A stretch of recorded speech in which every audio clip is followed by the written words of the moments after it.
was laughing when I killed my mother. Why'd you get rid of that shirt? It had pieces of my mother's brain stuck to it. I killed Josh with a sledgehammer too. Did you laugh when you were hitting her? Yeah. Why did you laugh? I just thought she deserved it. Peace shattered, tranquility torn apart, lives cut short. This often happens when darkness comes and bad things happen. Society is horrified, trying to understand what makes someone do the unthinkables. Innocence turns to inhumanity when everything comes together to let the monster out. In the close-knit community of Hendersonville, Tennessee, one August night changed everything. While people slept, not knowing the terror coming, 15-year-old Zachary Davis ended his mother while she slept. His evil didn't stop there. He also tried to roast his surviving brother alive, trying to hide his awful crime. Why did this seemingly quiet teenager do such a horrific thing to his own family? Was he disturbed, just evil, or under the control of forces no one could stop? Hi guys, and welcome back to Crimeco, where we break down some of the most chilling true crime cases from all over the world, giving you the most up-to-date detailed information. If that sounds like something you are interested in, be sure to subscribe and don't forget to give this video a like. A like from you really helps the channel. Thank you. Now let's dive in. Nestled in Tennessee's Green Hills, Hendersonville was the picture of a typical American suburb. Big stores mingled with local businesses on Main Street. Everyone knew their neighbors, and the town enjoyed a laid-back pace, with barbecues and football games defining lazy summer weekends. Hendersonville was known as a peaceful, friendly place. This was where Zachary Davis grew up.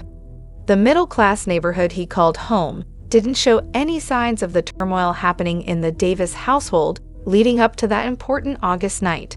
To most people, Zachary seemed like a shy teenager, and few noticed anything wrong behind his quiet ways.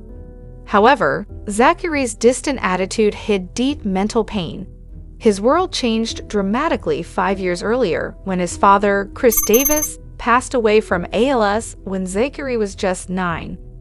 This loss shook the sensitive boy, leading him into severe depression and overwhelming grief. Despite professional help, his fractured mind couldn't heal. His mother, Melanie, worked hard to keep things normal for Zachary and his older brother, Josh. As bills piled up after Chris's death, Melanie hid her stress. With Chris gone, she struggled alone to navigate financial challenges and guide her youngest through his crisis. But the more she tried to connect with Zachary, the more he pulled away, building walls no one could break through. To those who knew him, Zachary seemed like a harmless outsider lost in a fantasy world. Sadly, he was turning that fantasy into reality on the night of August 10, 2012. Madness and rage collided at 22 Cadet Lane on that hot summer night. When the sun rose again, 2 lives had been tragically taken. Smoke poured from the Davis family's brick house, letting neighbors know something was terribly wrong inside 22 Cadet Lane. Flames took over the games room as teenager Josh Davis came out from the fire, his clothes still burning. Panic shouts cut through the quiet suburban night. "He ended my mom. He set our house on fire." Residents looked out their windows to see a scene from a horror movie. The fire's glow gave an orange tint to the street, and neighbors rushed out as sirens wailed. Parents guided stunned children indoors, shielding their eyes from the scary sight of 15-year-old Zachary Davis calmly walking away from the home he had turned into a crematorium. Death seemed to come from Zachary as he walked away. Detectives later found the scary extent of his plan in his backpack and duffel bag: flashlights, a ski mask, 2 claw hammers, a complete change of clothes, a hunting knife, handcuffs, and a bottle of bleach-based cleaner. When patrol cars stopped Zachary 10 miles from the smoldering ruins, his first words were to command the officers to call him Zach. His emotionless way of acting and strange indifference to his arrest disturbed experienced policemen. Zachary asked no questions about his mother or brother. He calmly confessed his name and date of birth before stating, "I ended my mom. I whacked her with a sledgehammer and set our house on fire." His brother Josh had barely escaped the flames after Zachary barricaded his door. Their mother, Melanie Davis, had not been so fortunate in stopping her younger son's rage. How many times did you hit her with the sledgehammer? I don't know. I mean, any estimation? I'd say at least 12 12 times. Where did you hit her at on her body? around the head area. Okay, was she sleeping at the time, or? Yes, sir. Okay, did she wake up and say anything to you? No, sir. I put my fingers on her neck to try to pulse and make sure she was dead. Did you touch her anywhere else? No, sir. Have you thought about touching her anywhere else? No, sir. Emergency workers removing Melanie's battered body wore masks to shield themselves from the smell of burned flesh. Her facial features were unrecognizable from the hard blows inflicted by the red-stained sledgehammer Zachary had casually dropped on the front yard before running away into the night. Josh rushed to their mother's bedroom after smelling smoke, only to be confronted by a terrible sight: his mother's broken self oozing life essence onto the hardwood floor. Zachary had shown no mercy, causing a severe harm to the sleeping woman at least 20 times in a frenzy of unthinkable rage. He later admitted to police he kept hitting to make sure she was no more. Melanie had desperately tried to fight off her crazed attacker, digging her nails into his arms before giving in to the unthinkable attack. With her room ablaze, escape was impossible, the fire's heat too intense for Josh to reach his mortally wounded mom. To neighbors and teachers, Zachary didn't show any obvious signs of getting angrier inside his troubled mind. However, his bedroom held disturbing clues indicating a darkening mindset in the weeks leading up to his mother's parish. Handwritten notes in Zachary's journals praised behavior, often in frightening detail. "You can't spell harm without fun," read one entry. Another listed Zachary's so-called rules to live by, with the first chillingly stating lie, cheat, steal, hurt. Zachary had recently finished reading Stephen King's scary novel, Misery, and seemed fixated on copying the scary stuff depicted within its pages. His dark thoughts also found expression through phone apps that provided detailed information about bad people, funeral arrangements, and old-timey harming devices. Still, those who knew Zachary didn't predict he was capable of the M-word. While his serious manner and weird interests seemed strange after his father's death, many troubled teenagers engage in not-so-happy interests. Zachary typically dressed in dark clothing and a hoodie adorned with a bleached skull. His shy behavior and reluctance to speak loudly marked him as a target for schoolyard bullies. Zachary's behavior didn't raise red flags, even when he went with his mother and brother to a cinema just hours before ending Melanie as she slept. The movie outing showed no hints of Zachary's scary plans. He came home without visible agitation, keeping his inner troubles well hidden. The only outward sign of Zachary getting crazier was his treatment of family pets, whose mysterious disappearances he dismissively ignored when questioned. In reality, Zachary later confessed to cruelly hurting them to death as practice for unleashing his rage upon human victims. What's left of them were found buried behind sheds around the property, exposing Zachary's secret life. Melanie, sadly, noticed nothing wrong with her youngest boy beyond his typical gloominess. Warning signs of a coming breakdown existed well before Zachary's crimes. After his father's death, Zachary received psychiatric treatment, claiming he could hear the voice of his dead dad telling him to hurt things. Therapists diagnosed him with sadness, strange thoughts, and a troubled mind. Notes from counseling sessions revealed Zachary's upsetting thoughts about hurting living things. He described feeling happy while smashing ants with a hammer. I don't know. Like, he just kind of, stays to himself. He's kind of a quiet person, I guess. Have you been having any problems? I mean, he's always been kind of like quiet, I guess, odd. Melanie abruptly ended Zachary's therapy, ignoring advice urging further treatment. Instead, she moved the family to Hendersonville, foolishly believing a fresh start would help her troubled son's struggling mental state. Less than 5 years later, Zachary would use a more dangerous tool than a hammer to act on his bad urges, taking the life of the woman who had given him life, just because she failed to recognize the trouble her little boy had become behind his sad, staring eyes. Zachary's emotionless face and plain voice gave police chills when they questioned him after the tragic incident. Confused by his distant attitude, they asked him why he did such thing to his mom. Zachary just gave a little shake of his head and said, "She wasn't taking care of my family." His laughter while talking about the awful details made the officers uncomfortable. Zachary smiled as he described the sledgehammer hitting her head. It was a wet thumping noise, he chuckled. When asked if he was sure she was gone, Zachary said he kept hitting her to make sure. And why did you kill her? She wasn't taking care of my family. And so, because she wasn't taking care of you and your family, you decided to kill her. And where did you hit her? In the head. Where was she when you did this? She was asleep. You've got a sledgehammer in one hand, and you open that door. What's going through your head at that moment?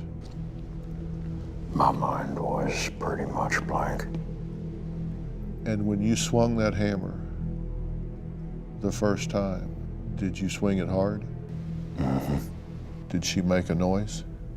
I could just hear the hammer hitting her head. And what did it sound like? There was this wet thumping sound. And then you hit her again. And again. Yeah. You said maybe 20 times? About. Why so many? I wanted to make sure she was dead. He didn't feel upset about what happened to Melanie. He only complained that his arms hurt after the incident. When asked about trying to end his brother, Zachary showed some emotion. "I should have done the same to Josh too," he muttered. He blamed both Melanie and Josh for his father's death, saying they didn't take good care of him. Anger over Chris Davis' long illness seemed to build up for years before turning into a deadly revenge. Zachary's untreated mental illness provided an outlet for this misplaced anger. Psychologists during Zachary's trial agreed he had psychosis and schizophrenia. His lawyer argued that Zachary was forced by hallucinations to commit the crime, unable to control actions influenced by severe disorders that troubled his mind since childhood. But prosecutors argued that Zachary knew his actions were morally and legally wrong. The detailed planning of his actions showed that he knew he might end up in trouble if he didn't escape capture. Zachary took careful steps to leave the fire scene without being noticed, wearing a ski mask and hiding potential weapons in his bags. He was probably trying to get to Mexico when he was caught 10 miles away. His detailed preparation suggested that the brutal acts came from a desire to cause harm, rather than being influenced by hallucinations. The jury agreed, finding 15-year-old Zachary guilty on all counts after a short discussion. Their decision was that Zachary carefully planned over a long time to intentionally end his family. The crime scene evidence supported this conclusion. Investigators believed Zachary waited for about 6 hours to carry out his plans. After the movie, he said goodnight before quietly getting his weapons while the family slept. Realizing that fire crews would find out about his crime, Zachary started trying to remove any signs of himself around 10 p.m. In his room, investigators found cloves soaked in accelerant in a burned barrel, probably the same liquid that started the fire. The ski mask and handcuffs suggested a chilling plan B in case he couldn't slip away after the incidents. Zachary seemed more focused on escaping than covering his tracks. But his excitement about the incident during questioning ruined any chance of freedom as an adult. Zachary's interview in jail with renowned mind doctor Phil McGraw was the first time the public got a peek into the complicated mind of the teenager. Aired right before Zachary's trial, the TV special was thought-provoking, showing what makes seemingly regular young people turn to disturbing actions. The interview revealed a character very different from the reserved, quiet teenager who once moved through his middle school. Zachary looked emotionless, with a blank face and dark, unfeeling eyes. Speaking in an oddly cheerful voice, he described unsettling details of his mother's death. When McGraw's questions didn't bring out any emotion, the chat got darker, accidentally showing the strange pleasure Zachary took in his awful actions. A slight smile appeared on the masked-door's face as McGraw asked him to describe the actions. Zachary's calm voice became excited, even joyful, as he demonstrated how he raised the sledgehammer overhead while hitting to his helpless mother. Even Judge D. Gay, after watching the strange footage during Zachary's sentencing hearing, said, "You became twisted, Mr. Davis, plain and simple." He rejected calls for softness based on Zachary's age and problems. While Zachary's supporters said a mentally troubled person deserved society's help, not punishment, Judge Gay gave the maximum result. Zachary got a life sentence for first-degree unword, meaning he would be in prison until at least age 66, with a chance for changes in 51 years. The judge added 20 more years for trying to end his brother with the fire. These extra years removed any hope Zachary might be free if given parole when he was old. Instead, he faced a future in prison, separated from the society his terrible actions had affected for decades. Zachary Davis' unsettling story shows what happens when mental health issues grow in young minds without being addressed. While many kids can overcome tough times during their growing years, Zachary's mind didn't heal, and he ended up turning to crime. This happened because the emotional support he really needed was taken away early on. His first loss was his hero, which hit him hard when he was just 9 years old and needed someone to guide him. After that, being cut off from mental health care made things worse for Zachary. It pushed his troubled mind deeper into darkness. His mother had good intentions, but trying to protect him from the stigma around mental health problems was a fatal mistake. Letting shame be more important than medical advice hurt her son and sealed both of their fates.